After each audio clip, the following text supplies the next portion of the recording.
News ಫಸ್ಟ್ಗೆ ಸ್ವಾಗತ. ನಾನು ಕಾವ್ಯಶ್ರೀ. ಪೂನಂ ಪಾಂಡೆ ಯಾರಿಗೆ ತಾನೇ ಗೊತ್ತಿಲ್ಲ ಹೇಳಿ. ಹಾಟ್ ಲುಕ್ನಿಂದಲೇ ಪಡ್ಡೆ ಹುಡುಗರ ನಿದ್ದೆ ಕೆಡಿಸಿದ ಬಾಲಿವುಡ್ನ ವಿವಾದಿತ ಹಾಟ್ ನಟಿ. ಆದ್ರೀಗ ಈ ಬೋಲ್ಡ್ ನಟಿ ಸರ್ವೈಕಲ್ ಕ್ಯಾನ್ಸರ್ನಿಂದ ಸಾವನ್ನಪ್ಪಿದ್ದಾಳೆ. ಸರ್ವೈಕಲ್ ಕ್ಯಾನ್ಸರ್ನಿಂದ ಬಳಲುತ್ತಿದ್ದ ನಟಿ ಕಮ್ ಮಾಡೆಲ್ ಪೂನಂ ಪಾಂಡೆ ಚಿಕಿತ್ಸೆ ಫಲಿಸದೆ 32ನೇ ವಯಸ್ಸಿಗೆ ಸಾವಿನ ಕದ ತಟ್ಟಿದ್ದಾಳೆ. ಅವರ ದಿಢೀರ್ ಸಾವು ಎಲ್ಲರನ್ನ ಆಘಾತಕ್ಕೆ ತಳ್ಳಿದೆ.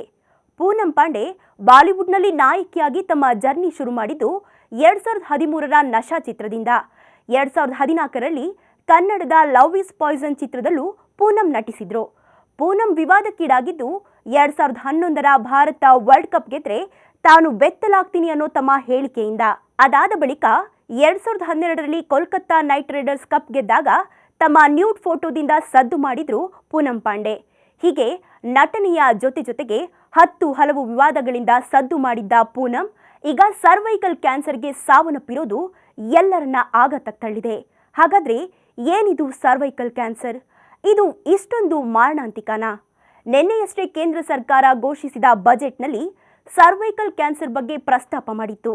ಈ ಮಾರಕ ಕಾಯಿಲೆಗೆ ಹೆಣ್ಣು ಮಕ್ಕಳಿಗೆ ಉಚಿತ ವ್ಯಾಕ್ಸಿನ್ ನೀಡೋದಾಗಿ ಘೋಷಿಸಿತ್ತು. ಈ ಬೆನ್ನಲ್ಲೇ ಇವತ್ತು ಅದೇ ಕ್ಯಾನ್ಸರ್ಗೆ ನಟಿ ಪೂನಂ ಪಾಂಡೆ ಸಾವನ್ನಪ್ಪಿರೋ ಆಘಾತಕಾರಿ ವಿಷಯ ಹೊರಬಿದ್ದಿದೆ. ಈ ಸರ್ವೈಕಲ್ ಕ್ಯಾನ್ಸರ್ ಅಂದ್ರೆ ಏನು ಅನ್ನೋದನ್ನ ಮೊದಲು ನೋಡ್ಕೊಂಡು ಬರೋಣ ಬನ್ನಿ. ಕೇಂದ್ರ ಸರ್ಕಾರ ಮಧ್ಯಂತರ ಬಜೆಟ್ನಲ್ಲಿ ಹೊಸ ಯೋಜನೆಗಳನ್ನ ಜಾರಿ ಮಾಡಿದ್ರು.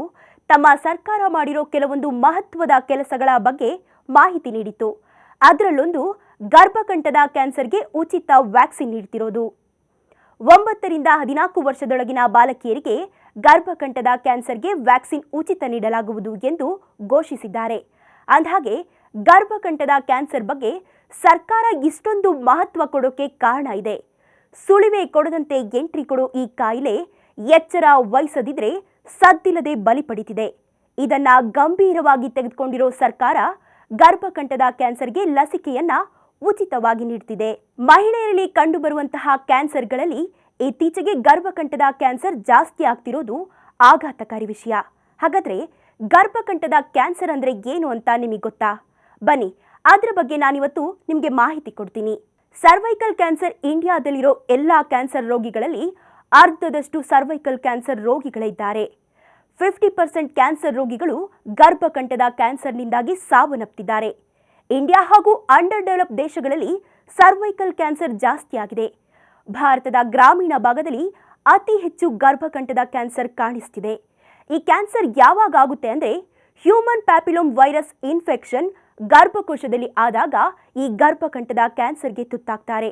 ತುಂಬ ಚಿಕ್ಕ ವಯಸ್ಸು ಅಂದರೆ ಹದಿಹರೆಯದಲ್ಲಿ ಸಂಭೋಗ ಕ್ರಿಯೆ ಪ್ರಾರಂಭ ಮಾಡಿದಾಗ ಮತ್ತು ಹಲವಾರು ಜನರಲ್ಲಿ ಲೈಂಗಿಕ ಸಂಪರ್ಕ ಇಟ್ಕೊಂಡಾಗ, ಕೆಲವು ಲೈಂಗಿಕ ಕಾಯಿಲೆಗಳಿದ್ದಾಗ ಅವರಲ್ಲಿ HPV ವೈರಸ್ ಕಾಣಿಸಿಕೊಳ್ಳೋದು ಜಾಸ್ತಿ.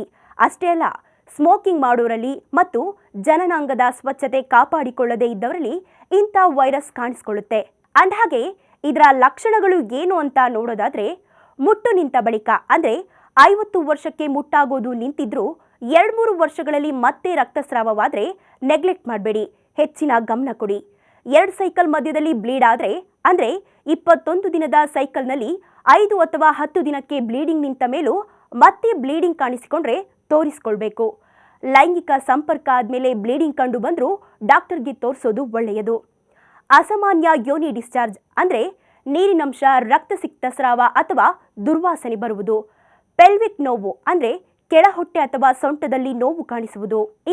ಇದನ್ನ ಹೇಗೆ ಪತ್ತೆ ಹಚ್ಚಬಹುದು ಅಂತ ನೋಡೋದಾದ್ರೆ, ಪ್ಯಾಪ್ ಪರೀಕ್ಷೆಯನ್ನ ಪ್ಯಾಪ್ಸ್ಮಿಯರ್ ಎಂದು ಕರೀತಾರೆ. ಇದು ಸ್ಕ್ರೀನಿಂಗ್ ಪರೀಕ್ಷೆಯಾಗಿದ್ದು ಅದು ಕ್ಯಾನ್ಸರ್ ಆಗುವ ಮೊದಲು ಗರ್ಭಕಂಠದಲ್ಲಿನ ಅಸಹಜ ಕೋಶಗಳನ್ನು ಪತ್ತೆ ಮಾಡುತ್ತದೆ. 21 ವರ್ಷ ವಯಸ್ಸಿನ ಮಹಿಳೆಯರಿಗೆ ಇದನ್ನ ಶಿಫಾರಸು ಮಾಡಲಾಗಿದೆ ಮತ್ತು 21ರಿಂದ 65 ವರ್ಷ ವಯಸ್ಸಿನ ಮಹಿಳೆಯರಿಗೆ ಪ್ರತಿ 3 ವರ್ಷಗಳಿಗೊಮ್ಮೆ ಮಾಡಬೇಕು. HPV ಪರೀಕ್ಷೆಯು ಗರ್ಭಕಂಠದ ಮೇಲೆ HPVಯ ಹೆಚ್ಚಿನ ಅಪಾಯಕಾರಿ ವಿಧಗಳ ಉಪಸ್ಥಿತಿಯನ್ನ ಪತ್ತೆ ಮಾಡುತ್ತದೆ. ಬಯಾಪ್ಸಿ ಗರ್ಭಕಂಠದ ಮೇಲೆ ಅಸಹಜ ಕೋಶಗಳು ಕಂಡುಬಂದರೆ ಗರ್ಭಕಂಠದ ಕ್ಯಾನ್ಸರ್ ರೋಗ ನಿರ್ಣಯವನ್ನ ಖಚಿತಪಡಿಸಲು ಬಯಾಪ್ಸಿ ಮಾಡಬಹುದು.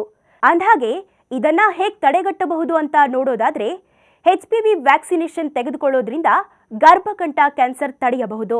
11 ಅಥವಾ 12ರಿಂದ ಪ್ರಾರಂಭವಾಗುವ ಲಸಿಕೆಯನ್ನ ಪುರುಷರು ಮತ್ತು ಮಹಿಳೆಯರಿಗೆ ಶಿಫಾರಸು ಮಾಡಲಾಗುತ್ತೆ.